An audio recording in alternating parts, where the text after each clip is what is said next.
In a unique period from the early 60s to the early 70s, a group of social scientists conducted a series of experiments examining the nature of human behavior and its relationship to social conventions and situations. In this setting, I allow things to be done to me that I wouldn't allow in any other context. The dentist is about to put an electric drill into my mouth. In this setting, I willingly expose my throat to a man with a razor blade.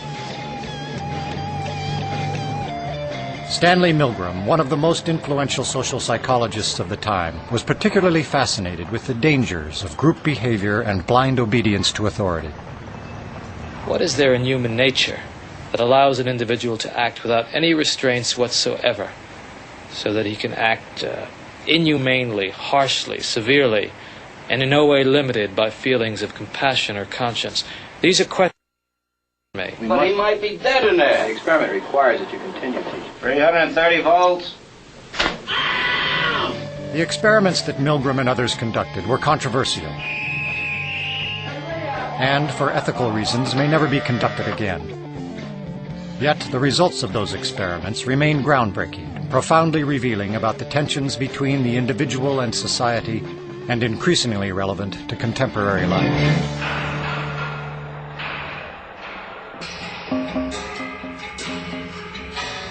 In 1962, Stanley Milgram shocked the world with his study on obedience. To test his theories, he invented an event that would become a window into human cruelty. In ascending order, a row of buttons marked the amount of voltage one person would inflict upon another. Milgram's original motive for the experiment was to understand the unthinkable: how the German people could permit the extermination of the Jews.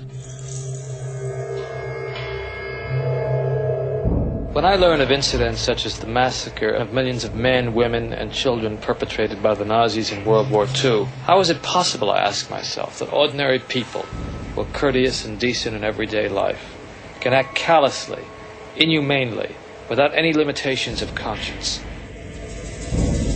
Now, there are some studies in my discipline, social psychology, that seem to provide a clue to this question.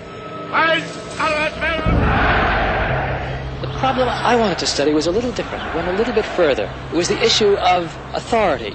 Under what conditions would a person obey authority who commanded actions that went against conscience? These are exactly the questions that I wanted to investigate at Yale University. It is May 1962. An experiment is being conducted in the Elegant Interaction Laboratory at Yale University. The subjects are 40 males between the ages of 20 and 50 residing in the greater New Haven area. Psychologists have developed several theories to explain how people learn. One theory is that people learn things correctly whenever they get punished for making a mistake.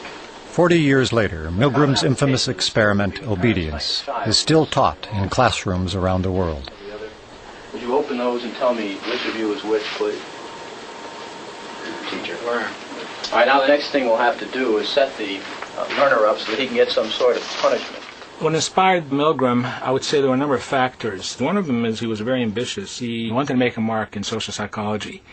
And he wanted, as he wrote to one friend, he wanted to come up with the boldest experiment that he could think of. Would you roll up your right sleeve, please? This electrode is connected to the shock generator in the next room. And this electrode paste is to provide a good contact to avoid any blister or burn. Do you have any questions now before we go into the next room? About 2 years ago, I was at the Veterans Hospital in West Haven. And while there, they detected a heart condition. There's nothing serious, but as long as I'm having these shocks, how strong are they? How dangerous are they? Well, no, although they may be painful, they're not dangerous. Anything else? No, that's all. All right, teacher, would you take the test and be seated in front of the shock generator, please, in the next room? But the experiment was rigged. The victim was an accomplice of the experiment. The victim, according to plan, provided many wrong answers. His verbal responses were standardized on tape, and each protest was coordinated to a particular voltage level on the shock generator. Now, as teacher, you were seated in front of this impressive-looking instrument, the shock generator. Its essential feature is a line of switches that goes from 15 volts to 450 volts. and a set of verbal designations that goes from slight shock to moderate shock, strong shock, very strong shock, intense shock, extreme intensity shock, and finally XXX, danger severe shock. Your job, the experimenter explains to you, is a word pair test. If he gets each answer correctly, fine, you move on to the next pair. But if he makes a mistake, you were instructed to give him an electric shock, starting with 15 volts. And you increase the shock 1 step on each error. Incorrect. You'll now get a shock of 105. Hard head. Just how far can you go in this thing? As far as is necessary. What do you mean as far as is necessary?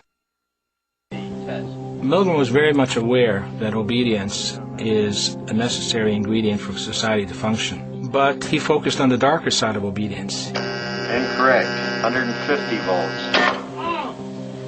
Sad face. Wait a minute. That's all. Get me out of here. I told you I had heart trouble. My heart's starting to bother me now. It's absolutely essential that you continue. You got no other choice, teacher. Oh, I have a lot of choices. My number one choice is that I wouldn't go on if I thought he was being harmed. Now this man makes disobedience seem a very rational and simple deed. Now other subjects respond quite differently to the experimenter's authority. Wrong. It's hair. 75 volts, Jim. You don't know. Please continue. Some psychologists were troubled by the ethics of it. Many, if not most subjects, found it a highly stressful, conflicted experience. People are stammering, stuttering, laughing hysterically and inappropriately. 150 volts. Experimenter. That's all. Get me out of here. I told you I had heart trouble. My heart's starting to bother me now. Get me out of here, please. Let me out of here. You have no right to keep me here. Let me out. Let me out of here. Let me out. Continue, please. Let me out of here. My heart's bothering me. Let Go me on. out. Let me out. Clearly, when we say people went to the top of the shockboard, it wasn't like they were going blithely, sadistically. People went stop and go, stop and go. They were in a state of conflict, which created a tremendous amount of stress. So that was the main critique. This will be at 3:30.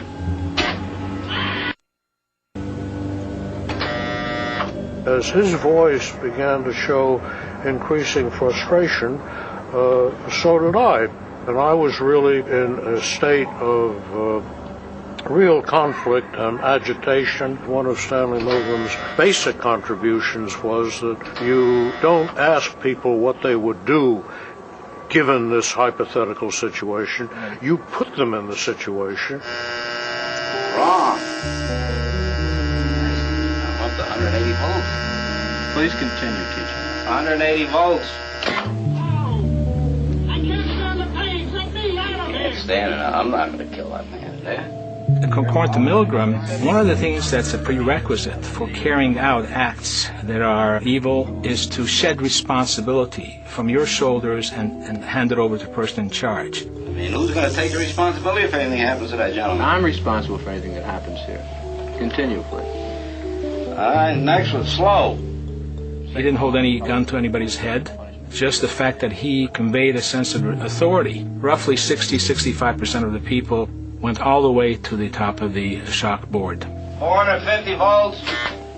That's it. Now continue using the last switch on the board, please. The 450 switch for each wrong answer. Continue, please. I'm not getting no answer. Don't the man's health mean anything? Whether the learner likes it or not, we But must... he might be dead in there. Milgram made the point, I think very effectively, that the Nazis weren't all a bunch of psychopaths at Belsen and Dachau.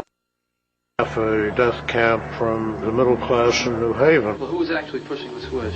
I was. But he kept insisting. I told him no, but he said he's got to keep going. What kind of obedience would Milgram get today if he were to do the experiment today? Probably about the same. Probably about the same. Why? I don't know. I think people are just inherently obedient. It just really shows like how far human beings will go to appease what they perceive to be an authority figure. Milgram has identified one of the constants, one of the universals of social behavior. The readiness to obey authority cuts across time. It's a constant. The other outstanding and distinctive thing about the obedience experiment is how much it has and keeps on permeating contemporary culture and thought. It's still with us in very, very important ways.